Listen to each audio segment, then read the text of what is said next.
자, 직권의 변화와 그 영향을 살펴보도록 합시다. 자, 일단 지진이 잘 발생하는 그런 지역을 변동대라고 하는데요. 자, 화산활동, 지진, 조산운동 등의 지각변동이 요거는 지층의 융기나 침강, 거대한 땅이 위로 올라오거나 내려가는 것들을 얘기를 하고요. 이러한 지각변동이 일어나는 지역을 변동대, 변화가 잦은 지역 이렇게 해석하시면 되고요. 자, 지각변동이라는 거는 뭐 화산활동, 지진, 조선운동을 다 합쳐서 쓰는 얘기고요. 이러한 지각변동은 지구 내부 에너지 때문에 나타난다고 돼 있네요. 지구 내부 에너지는 뭐라고 그랬죠? 방사성 원소의 붕괴열, 그죠? 자, 이런 것들이 모여서 지구 내부 에너지를 이룬다. 그 다음에 지각변동이 활발한 변동대는 대체로 좁은 띠의 모양을 이루고 있다. 왜냐하면 판들의 경계 지역에서 변동대가 나타나기 때문이다. 자, 화산활동은 마그마가 일단 보여야 됩니다. 마그마가 분출되는 현상이고요. 화산 분출물은 가스, 요건 기체고요. 쇄설물은 고체고요. 용암은 액체. 아하, 기체, 액체, 고체가 다 섞여 있는 게 화산 분출물이구나. 지진은 뭐 땅의 흔들림이고요. 지진은 그 깊이에 따라서 천발, 중발, 신발로 이렇게 나눌 수 있어요. 천발, 중발, 신발은 요거를 외우셔야 됩니다. 천발은 깊이 70까지, 중발은 300까지. 경계선을 잘 기억해 두세요. 이 천발, 중발, 신발은 깊이에 따른 구분이고요. 지진의 세기하고는 아무런 관계가 없습니다. 세기하고는 아무런 관계가 없다. 자, 그 다음에 화산 활동이 자주 일어나면 화산 때, 지진 활동이 자주 일어나면 지진 때. 화산 때나 지진 때는 대체적으로 비슷해요. 완전히 일치하지는 않습니다. 그런데 둘 다 대체적으로 좁고 긴 띠 모양, 이런 지역, 이런 거죠. 이런 거. 그다음에 대륙의 중앙부보다는 주변부에서. 둘 다 합치면 똑같은 얘기예요. 판의 경계 지역에서 존재합니다. 저런 것들이. 그 다음에 지진이 일어나는 곳은 반드시 화산 활동이 일어나는 것은 아니지만 비교적 잘 일치합니다. 예. 대체적으로 비슷하긴 하지만 아닌 지역도 꽤 있다. 대표적으로 요런 데 보시면, 요런 데 보시면은 뭐 지진은 나는데 화산은 없고, 뭐 요런 지역은 화산은 있는데 지진은 없고. 그러니까 대체적으로 유사는 해요. 대체적으로 큰 틀에선 잘 비교적 일치한다. 그렇게 보시면 되고. 자, 그 다음에 아까 제가 판의 경계 이런 얘기 했잖아요. 그거에 대한 얘기입니다. 판 구조론. 지구 표면은 크고 작은 여러 개의 판으로 이루어져 있으며 크고 작은 여러 개의 판, 한 13여 개 정도 돼요. 그 정도의 판으로 이루어졌거든요. 얘들은 이제 다 제각각 운동하는 방향도 다르고요. 속도도 다 달라요. 이런 것들이 부딪히고 또는 스쳐 지나가면서 여러 가지 지각 변동을 일으킵니다. 직권의 구성입니다. 자, 구성 성분과 물질의 상태를 기준으로 지각, 멘틀, 외핵, 내핵 우리가 원래 나눴던 거고요. 그 다음에 구성 물질의 물리적 성질을 기준으로 단단하냐, 뭐 좀 덜 단단하냐, 뭐 이런 것들. 단단한 암소권, 이거보다 부드러운 연약권. 그 다음에 하부 멘틀, 외핵, 내핵 이렇게도 뭐 구별할 수가 있습니다. 요게 이제 판 구조론에서 다루는 내용이에요. 자, 암석권이라고 되어 있는 놈은 단단한 부분이에요. 그래서 지각 플러스 상부 멘틀 두 개 합친 거죠. 지각 플러스 상부 멘틀 두 개를 합친 단단한 층으로 약 100km 정도 두께를 가지고 있습니다. 지각이 5에서 35km거든요. 그래서 그 밑에 있는 멘틀의 윗부분까지 포함시켜서 단단한 부분 100km까지가 암석권, 그 아래 400km까지는 부드러운 연약권. 연약권은 멘틀의 대류가 일어나는 곳이 연약권이 되겠습니다. 자, 그래서 지구는 요런 암석권이 바로 판인데요. 단단한 암석권인 이 판들이 여러 조각으로 지구 표면을 이루고 있고요. 그 판이 이제 또 해양 지각이냐, 대륙 지각이냐 요거에 따라서 해양판, 대륙판 이렇게 구별하기도 합니다. 요 해양 지각 밑에 있으면 해양판, 여기까지가 해양판. 대륙 지각 밑에 있으면 이렇게 대륙판 이런 뜻입니다. 그 다음에 연약권에서 일어나는 거는 멘틀의 대륙 기억하시면 되고요. 그래서 판의 구분도 지각에 따라서 해양판, 대륙판으로 구별되고요. 해양판은 주로 현무암질 요거 암기하셔야 되고 대륙판은 화강암질 기억해 두셔야 됩니다. 평균 두께는 대륙판이 더 두껍습니다. 대륙 지각 자체가 두꺼워서 얘가 35km 정도 되거든요. 해양 지각은 한 5km 정도 되고요. 두께가. 그래서 대륙판이 더 두꺼워요. 두꺼운 대신에 밀도는 어떻다? 작다. 기억해 두시면 돼요. 전 세계 판의 분포입니다. 지각 변동은 주로 판의 경계에서 일어나는데요. 변동대 역시 판의 경계하고 거의 비슷합니다. 판들은 대략 1년에 1cm에서 한 10cm 정도를 움직이고요. 그 판마다 전부 이동하는 속력 방향이 다 다르니까요. 어떤 데는 벌어지고 어떤 데는 충돌하고 어떤 때는 스쳐 지나가고 이렇게 다양한 형태를 보여요. 여기 보시면 만나죠? 충돌합니다. 충돌합니다. 충돌합니다. 여기는 어때요? 서로 벌어지죠? 멀어지고 있습니다. 여기는 어때요? 스쳐 지나가고 있습니다. 이렇게 다양한 형태의 경계를 나타내고 있습니다. 그럼 이제 이름은 좀 이따 할 거예요, 또. 자, 이런 판들의 이동의 원동력은 뭐다? 연약권에서 발생하는 멘틀 대류 때문에 그렇다. 멘틀 대류가 판을 이동시키는 원동력이다. 중 하나예요. 여러 가지 중에 하나예요.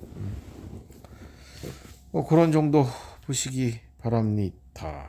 문제 좀 풀어보시고 이제 판에 대한 얘기죠. 판의 그 경계에 대한 거. 판의 경계를 기준으로 판 경계의 종류는 크게 세 종류로 구별할 수 있습니다. 발산형 경계 서로 멀어지는 거죠. 그 다음에 스쳐 지나가는 거 보정 경계죠. 그 다음에 서로 충돌하는 경우 수렴 경계죠. 하나, 둘, 세 종류의 경계가 있어요. 밑에 그림 보시면 이 해령 같은 경우는 새로운 땅이 만들어지는 곳이거든요. 이렇게 양쪽으로 벌어지죠. 이런 데가 발산 경계. 멘틀이 밑에서 이렇게 올라오기 때문에 그렇습니다. 올라와서 일로 가면서 새로운 땅을 만들죠. 멘틀의 상승이 있는 곳 발산 경계. 그 다음에요. 여기 스쳐 지나가는 곳도 있네. 여기 변환단층이라고 되어 있는데요. 여기가 이렇게 벌어지고 여기도 해령이라서 이렇게 벌어지고 새로운 땅이 만들어지다 보면 여기는요 서로 스쳐 지나가겠군요. 그게 요런 구역이에요. 보정 경계라고 합니다. 변환단층이 있는 곳은 보정 경계. 그 다음 여기 해구 보이시죠? 얘가 이렇게 충돌해서 내려가는 거예요. 지금 이쪽에 이제 대륙 지각이 있고요. 충돌해서 내려가는 게 수렴 경계. 수렴 경계 두 판이 서로 가까워집니다. 멘틀이 하강하는 그런 곳에서 만들어진다. 자, 그래서 세 가지 경계가 있네요. 발산 경계, 보정 경계, 수렴 경계. 그 내용이 또 나옵니다. 발산 경계는 어디라고요? 멘틀의 상승부 기억하시고 새로운 땅이 만들어지면서 서로 거리가 멀어지겠고요. 판의 경계 부근에서 나이가 제일 어린 애가 분포합니다. 이게 해령이라고 하면 해령이 이제 발산 경계 지역인데 이렇게 이제 새로운 지각이 만들어지니까 1번 지형, 2번 지형 그러면 1번이 나이가 어때요? 나이가 많다. 왜? 거리가 멀잖아요. 2번은 거리가 가깝고 그래서 해령을 기준으로 양쪽으로 벌어집니다. 해령에서 가까울수록 어린애예요. 어린애. 화산활동과 지진. 화산활동은 마그마가 존재하니까 화산활동이 있는 거고요. 그 다음에 지진은 얕은 지진 일어납니다. 천발 지진, 얕은 지진이 활발하고요. 발산 경계에서 발달하는 지형은 해령. 네, 해저에 위치한 해저 산맥으로 주변의 해저보다 수심이 약 2km 정도 얕다. 그 얘기는 바닥에서부터 마그마가 올라오니까요. 이런 식으로 돼 있어요. 이런 식으로. 이런 식으로. 이런 식으로. 이런 식으로. 이런 식으로. 이런 식으로. 이런 식으로. 이런 식으로. 이런 식으로. 이런 식으로. 이런 식으로. 이런 식으로. 이런 식으로. 이런 식으로. 이런 식으로. 이런 식으로. 이런 식으로. 이런 식으로. 이런 식으로. 이런 식으로. 여기 바다예요. 여기가 3,000km, 여기는 2,000km, 2km, 여기는 3km 이런 식으로 살짝 올라와 있죠. 여기가 해령인 거예요. 밑에서는 마그마가 계속 이렇게 올라옵니다. 해령, 발산경계 판의 생성이 일어나는 곳이고요. 그 다음에 열곡은 가운데 뜨거운 골짜기입니다. 해령의 이 뜨거운 골짜기를 얘기합니다. 여기서 마그마가 올라오면서 식으니까 판때기가 새로운 판이 만들어지고요. 그 다음에 열곡대는 육지에서 이게 벌어지면, 바다에서 벌어지는 거를, 땅이 갈라지는 거를 해령이라고 하거든요. 육지에서 갈라지면 이거 열곡대라고 부릅니다. 주로 대륙판이 갈라질 때. 이런 데가 있어요. 동아프리카 지역. 동아프리카 열곡대. 이런 지역에서 육지에서 벌어집니다. 뭐 밑에 있을 거예요. 자, 발산경계 구분은요. 해양과 해양, 바다에서 벌어지면 그게 바로 뭐다? 해령이에요. 육지에서 벌어지면 그게 열곡대입니다. 이 해령은 바다에서 주로 볼 수 있어요. 몇 군데. 이렇게 양쪽으로 갈라지면서 새로운 땅이 만들어지고요. 밑에서는 마그마가 솟아 올라오는데요. 멘틀 대륙 상승부에 위치하고 있고요. 해령의 중심에는 뜨거운 골짜기인 열곡이 있고요. 이런 곳은 대서양 중앙해령이나 동쪽 태평양, 동태평양 지역이나 인도양 중앙해령이나 이렇게 세 군데 정도 있습니다. 대서양은 중앙해령, 태평양은 동쪽에 치우쳐 있고요. 인도양도 중앙 쪽에 있습니다. 자, 이렇게 바다에서 갈라지면 해령, 육지에서 갈라지면 열곡대인데 내용은 비슷해요. 육지에서도 멘틀 대륙의 상승부 두 판이 멀어지고요. 가운데는 뜨거운 열곡대가 형성되어 있고요. 새로운 판이 생성되고 있고요. 시간이 충분히 지나면은 그 갈라진 틈으로 물이 들어와서 바다가 만들어지기도 하고요. 언젠가는 나중에는 해령으로 이제 또 발달한다 이렇게 나왔네요. 거기가 바다가 되면 제가 해령이 되는 거겠죠. 대표적인 현재 갈라지고 있는 지역은 동아프리카 열곡대. 육지에서 지금 이렇게 갈라지고 있습니다. 한참 시간이 지나야 될 거예요. 수천만 년. 자, 그 다음에요. 수렴 경계 판들이 충돌하는 거죠. 요거는 암기하실 게 멘틀 대륙 하강부 암기하시고 멘틀이 이렇게 위로 올라와서 양쪽으로 슉 갈라지잖아요. 갈라지다 보면 양쪽에 갈라진 끝에 가서 이렇게 또 가라앉아요. 이렇게 이러한 하강부에서 수렴 경계가 발달하고요. 두 판이 서로 가까워집니다. 여기 쪽은 뭐 하양판이 있으면 이쪽으로 이동할 테니까 이쪽에 이제 대륙판이 있으면은 대륙판에 가서 충돌하겠죠. 자, 이때 충돌하는 과정에 따라서 충돌하는 형태, 밀도에 따라서 두 가지로 나뉘어요. 수렴형 경계가 섭입형이 있고 충돌형이 있네요. 섭입형은 충돌하면서 둘 중에 하나가 아래로 내려가는 거거든요. 그러니까 밀도가 차이가 있는 경우에 이래요. 밀도 차이가 있을 때 섭입형. 충돌형은 밀도 차이가 별로 없을 때. 두 대륙이 비슷해서 그냥 부딪혀가지고 그냥 위로 솟아 올라와 버려. 내려가는 게 없어요, 둘 다. 자, 그래서 이거 잘 나오니까 외우셔야 돼요. 섭입형 경계는 수렴 경계 중에 섭입형에는요, 해양과 해양이 충돌하는 경우도 있고 해양과 대륙이 충돌하는 경우도 있어요. 해양과 해양이 충돌할 때는 둘 중에 밀도가 큰 해양판, 누군지 모르겠지만 둘 중에 밀도가 큰 애가 밑으로 내려갑니다. 둘 중에 밀도가 큰 애가. 근데 해양과 대륙이 충돌하면 무조건 해양판이 밑으로 들어갑니다. 얘가 아래. 해양판이 밀도가 더 크거든요. 대륙판보다.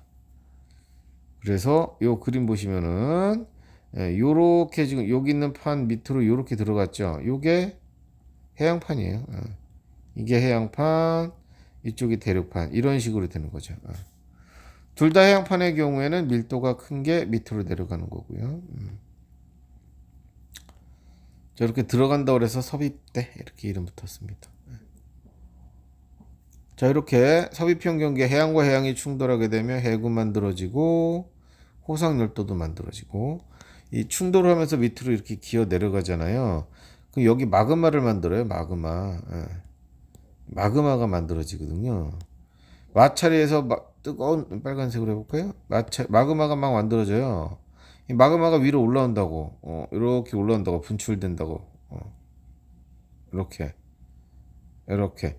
그럼 이렇게 분출해서 만든 섬이 호상열도야. 마그마 냉각으로 만들어진 섬이 호상열도예요. 자, 지각 변동은요. 서비평 경계에서는 화산 활동이 일어나고요. 마그마 있으니까 천발, 중발, 신발 다 일어나네요. 이런 경계 지역에서는 얕으면 천발, 중발, 신발, 천발, 중발, 신발이 깊이에 따라 다 일어날 수 있어요. 천발, 중발, 신발 이런 식으로 깊이에 따라서 다 일어납니다. 자, 해안과 대륙이 충돌하는 경우는 해구 만들 수 있고요.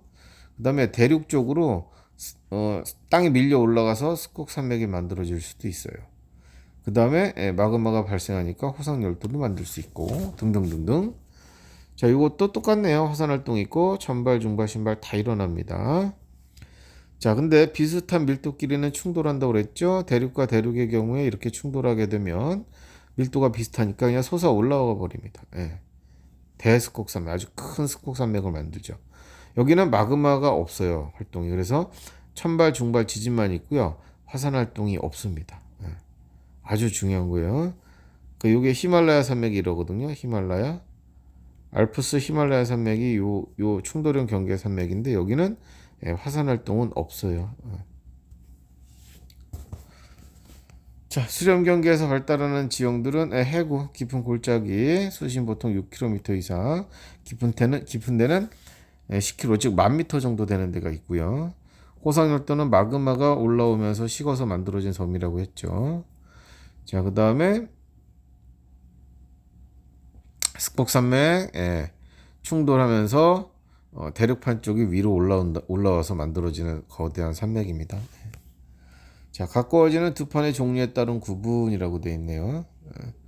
다시 한번 설명하는 것 같아요. 해안과 해양이 충돌했다. 이거 서비평. 둘 중에 밀도가 큰 애가 밑으로 내려가네. 여기가 A고 여기가 B면은 B판의 밀도가 큰 거죠. 아래로 내려갔으니까. 그렇게 보시면 되고요. 해구 있고요. 호상열도 만들어질 수 있고요. 천발부터 신발까지 지진이 다 일어날 수 있다. 그 다음에 해양과 대륙이 충돌하면 무조건 해양판이 아래로 내려갑니다. 정해져 있네. 요 해양판이 밑으로 내려가죠. 이것도 서비평, 해구 만들어질 수 있죠. 그 다음 화산활동은 당연히 이쪽 대륙 쪽에서 마그마가 여기서 만들어질 테니까 대륙 쪽에서 화산활동이 일어나는 거고 당연한 거고 호상열도 만들어질 수 있습니다. 그 다음 천발에서 신발 지진 다 일어날 수 있고요. 그 다음에 대륙과 대륙이 충돌하는 경우죠. 거대한 스콕산맥, 히말라야 산맥 같은 거대 스콕산맥이 만들어지고요. 서입대 같은 건 없어요. 화산 활동도 일어나지 않고요. 지진은 천발, 중발까지. 신발은 없네요. 신발은 없다는 것도 꼭 기억해 두세요. 대표적인 게 히말라야 산맥입니다. 자, 그 다음에요. 보정 경계는 두 개의 판이 스쳐 지나가는 거예요.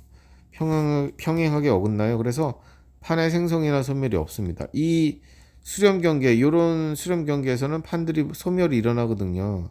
아래쪽으로 하강하면서 소멸이 발생하는데, 네, 이런 보정 경계는 생성 소멸이 없어요. 자, 판의 보정 경계에서 수평으로 움직이는 변환 단층이 발달한다. 여기하고 요렇게 해령이 끊어진 거야. 요렇게 벌어지고 요렇게 벌어지면 바로 요 부분이죠. 요 부분이 변환 단층이라는 얘기예요. 요렇게 가고 요렇게 가죠. 자, 수평으로 움직이는 변환 단층 발생. 화산 활동은 거의 없고요. 지진은 얕은 지진. 천발만 일어납니다. 천발만. 요런 그림 보시면 돼요. 시험에 잘 나오는 게 여기도 부정경계냐? 여긴 아니란 말이에요. 변환 단층은 어디냐? 여기입니다. 여기만 변환 단층이에요. 여기는 같은 방향이 되잖아요. 딱 반대로 가는 게 여기입니다. 저런 곳의 대표적인 지형이 산안드레아스 단층. 미국의 서부 해안가인데요. 산안드레아스 단층이 있습니다. 지진이 잘 나죠. 천발 지진, 얕은 지진만 나요. 얕은 지진.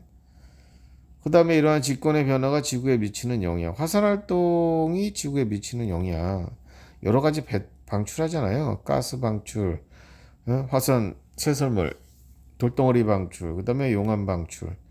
자, 수증기가 대부분이라서요. 대부분이고, 두 번째로 많은 게 이산화탄소, 세 번째가 이산화황. 순서도 알아두시면 좋겠다. 수증기나 뭐 이산화탄소 이런 애들은 온실기체죠, 얘네들은. 예. 지구 기후 평균 기온 높이는 데 영향을 미치겠는데. 자, 화산 쇠설물은 고체 입자인데요. 덩어리가 큰 거부터 화산괴, 화산암괴, 주먹만한 거 화산역, 화산재는 눈처럼 흩날리고요.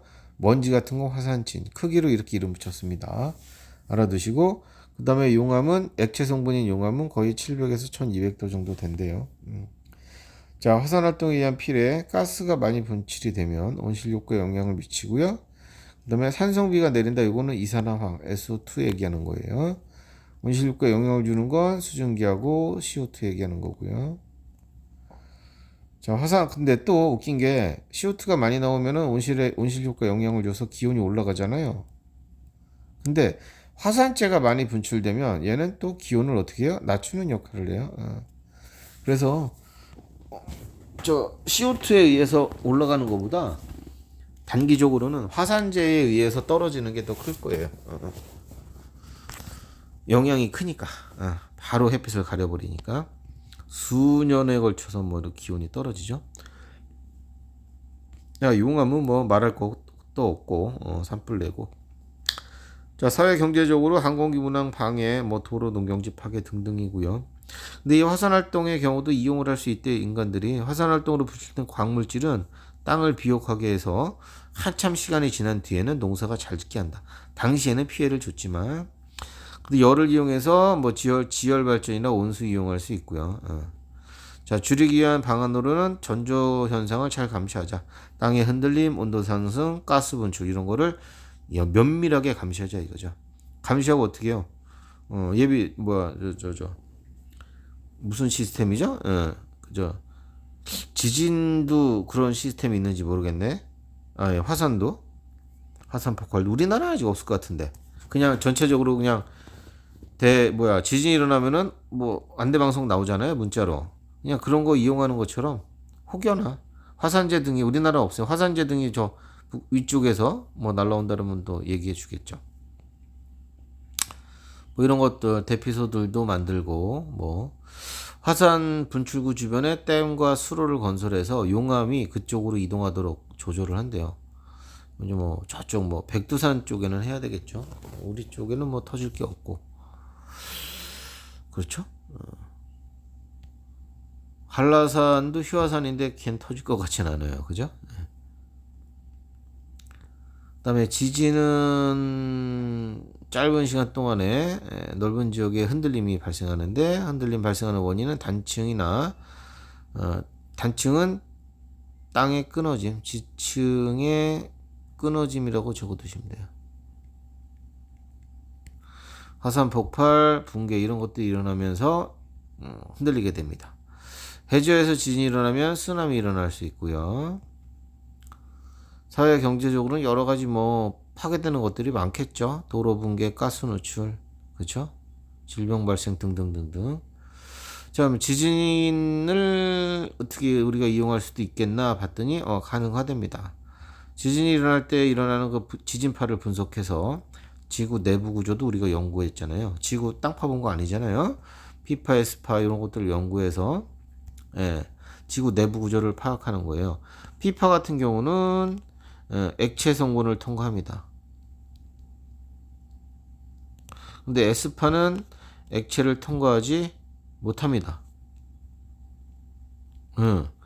자, 그래서 P파, S파가 요 구역은 다 관측이 되는데 요쪽 지역은 P파만 보이는 거야. 즉 여기는 S파가 통과 못했다는 거지. 그럼 지구 내부 어딘가에 요 구역 내에 액체 성분이 있나 봐. 이렇게 이제 판단을 내리고요. 외핵이 액체 성분 아니냐라고 뭐 추정하게 된 겁니다. 네, 지하 자원 찾을 때도 지진파 이용하고요. 지진 피해를 줄이기 위한 노력은 단층이 활발한 지역에서는 건물 짓지 말아라. 큰 건물. 그 다음에 높은 건물 질 때는 내진 설계를 해야 지진에 견디게. 지진 경보 시스템도 구축했고요. 해일에 대한 경보 시스템도 구축하고 다 같은 얘기죠. 각종 경보 시스템을 구축해서 열심히 알려주고 있죠. 그 다음에 뭐 인공위성을 통한 지진 발생 예측도 하고 이런 여러 가지들을 대비를 하자 이런 얘기입니다. 쭉 한번 읽어보시면 될 것 같아요. 쭉 보시고 여기까지가 이제 풀 게 좀 많아요. 빨리 보시고 푸셔야 됩니다. 여기입니다. 157쪽까지 쭉 최대한 풀어보세요. 네, 고생했습니다.